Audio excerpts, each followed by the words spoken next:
जय हिंद। एक बार फिर से आप लोगों को स्वागत है मेरे YouTube channel English classes by Niket Kumar.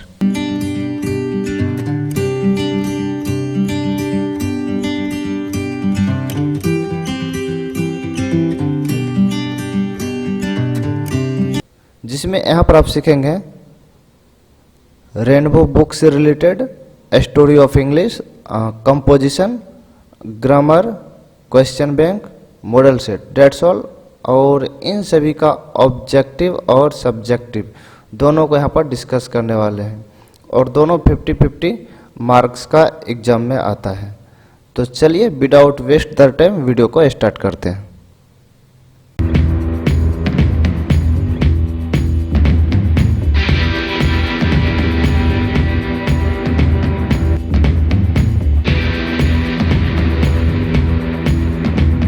तो सबसे पहले अपना पोएम नेम लिखेंगे, उसके बाद लिखेंगे is a poem composed by, then अपना पोएट का नाम लिखना है यानी कि पोएट नेम, और उसके बाद पोएट के बारे में कुछ लिख देना है, डेट मीन्स अबाउट पोएट। यहाँ तक लिख देंगे जब, उसके बाद इन दिस पोएम, इसका मतलब होता है इस कविता में। इस कविता में लिखने के बाद लिखना है ही, सी, डिस्क्राइब्स, टॉक्स, एक्सप्रेसेस। अब इसमें देखिए थोड़ा समझ लेते हैं। ये ही और सी जो देख रहे हैं दोनों में से कोई एक ही लिखना है, और महिला रहेगी तो सी और पुरुष रहेंगे तो ही। और इस तीनों में से कोई एक लेना है, डिस्क्राइब्स, टॉक्स, एक्सप्रेसेस। तीनों में से कोई एक ही वर्ब लेना है। डिस्क्राइब्स का मतलब होता है वर्णन करते हैं, और टॉक्स का मतलब बात करते हैं, एक्सप्रेसेस का मतलब अभिव्यक्त करते हैं। जब यहाँ तक लिख देंगे तो इसका मतलब हो जाएगा वह वर्णन करते हैं, या वह बात करते हैं, या वह अभिव्यक्त करते हैं। क्या अभिव्यक्त करते हैं उसको यहाँ पर थीम में डाल देना है। तो थीम में कहने का मतलब ये है कि ये जो पोएम में बताया गया है, क्या बताया गया है उसको हमको यहाँ पर बताना होता है कि इस पोएम में ये चीज़ के बारे में बताया जाएगा। क्लियर। उसके बाद लिखना है पैराग्राफ 1 जो कि समरी का बॉडी होता है, देन पैराग्राफ 2 ये भी समरी का बॉडी होता है, और लास्ट में लिखना पड़ता है कमेंट। तो कमेंट लिखने से पहले हम लोग जानते हैं क्या लिखते हैं, so we can say that. So we can say that लिखने के बाद लिख देंगे कमेंट, यानी कि so we can say that का हिंदी होता है, इसलिए हम लोग कह सकते हैं कि क्या कह सकते हैं, तो कमेंट में यहाँ पर डाल देना है। क्लियर। तो ये अपना how to write a summary का फॉर्मेट है और पोएम का। जब इतना हम लोग कर लेंगे तो सीधा यहाँ पर सबसे पहले हम लोग पोएम का नाम लिख लेंगे। तो कौन सा पोएम चल रहा है, द सोल्जर, तो द सोल्जर लिख लेंगे। उसके बाद पोएट का नाम डालना पड़ेगा। पोएट का नाम क्या है, रूपर्ट ब्रूक। जब रूपर्ट ब्रूक यहाँ पर डाल देंगे तो उसके बाद इनके बारे में कुछ बताना है, यानी कि अबाउट पोएट।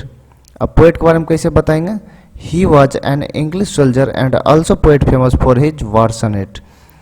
इसका हिंदी पहले समझ लेते हैं। देखिए मैं यहीं पर हिंदी सबका क्लियर कर देता हूँ ताकि वहाँ पर उतना टाइम वेस्ट ना हो। ही was an English soldier, soldier मतलब होता है सैनिक। कहता वे एक अंग्रेजी सैनिक थे, यानी कि इंग्लैंड के सैनिक थे।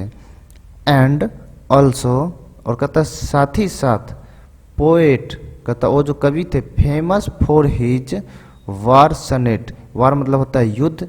कहता है वो अपने युद्ध सनेट्स के लिए क्या थे, फेमस थे। यहाँ हिंदी समझ में आ गया होगा।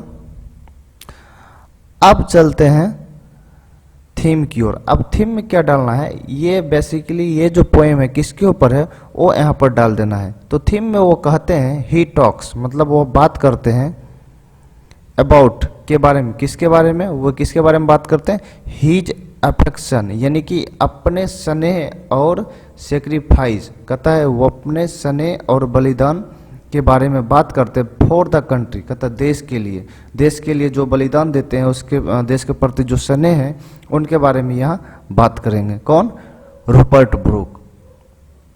और यहाँ पर लास्ट में कमेंट में लिखना होता है, जहाँ पर आप लिखते हैं so we can say that, उसके बाद आपको ये लगाना है it's really an awesome sonnet by Rupert Brooke in which he has brilliantly shown his patriotic feeling in a brief manner। इसका हिंदी समझ लेते हैं।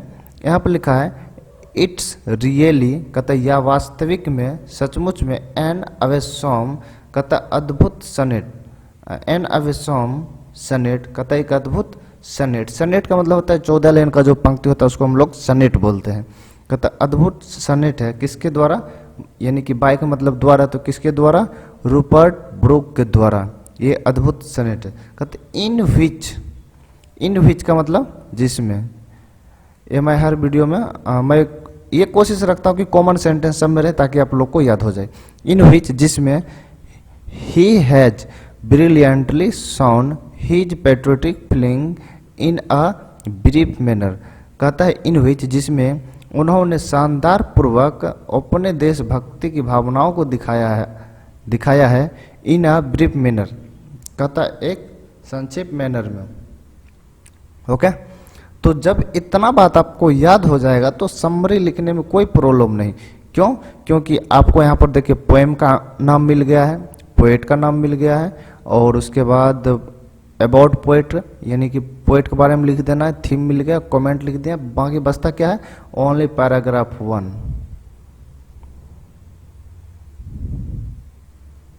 पैराग्राफ 1 और पैराग्राफ 2 क्लियर। चलिए अब जो हम पढ़ेंगे द सोल्जर। अब समरी कैसे तैयार होगा, सबसे पहले हम लोग पोएम का नाम लिखते हैं। जब लिखने के बाद हम बताए थे क्या है, is a poem composed bye, यहाँ तक लिख देना है। देन अपना लिखना है रूपर्ट ब्रूक। उसके बाद इनके बारे में बोल देना है, he was an English soldier and also poet famous for his war sonnets, जो कि एक कंटेंट मैं पहले प्रोवाइड कर चुका। उसके बाद लिखना होता है इन दिस पोएम। अब इस कविता में उन्होंने क्या क्या कमेंट, यहाँ पर थीम को दर्शाना है, यानी कि he talks about his affection and sacrifice for the country. जब यहाँ तक लिख देंगे तो मेरा इंट्रोडक्शन कंप्लीट हो जाएगा। देन अपना लिखना here the poet says that, या द पोएट डिस्क्राइब्स, या द पोएट एक्सप्रेसेज, कुछ भी लिख सकते हैं, that is completely up to you. Then अपना लिखना है व्हेयर एवर, जहाँ कहीं भी, I would die that certain, कहता अगर मैं मरता हूँ, that certain piece of land, कहता वह निश्चित उस जमीन का टुकड़ा, would be for ever England, कहता हमेशा के लिए इंग्लैंड का ही होगा। कहता है I am dead rich dust, कहता है मैं वह समृद्ध धूल हूँ, who was born in England, जिसे इंग्लैंड ने जन्म दिया। कंज्यूम्ड ब्रीथ टू लाइव, सांस लेने के लिए जीवन दी। Was given river to take bath, कहता है स्नान करने के लिए नदी दी। एंड वे टू रोम, घूमने के लिए रास्ता। ये पैराग्राफ 1 हो गया। देन अपना सेकेंड पैराग्राफ लिखना है he does not give any place to evil in his mind. अब ये वाला लाइन को देखिए, he does not give any place to evil in his mind, कहता है कि वो अपने माइंड में एविल नाम का चीज़ को कभी वो जगह नहीं देता, यानी कि शैतानी दिमाग, यानी कि बुरे चीज़ को अपने दिमाग में कभी भी स्थान नहीं देता है। He never pulls himself away from the service of England, कहता वो कभी नहीं खुद को इंग्लैंड की सेवा से दूर होना चाहते हैं, कभी भी नहीं।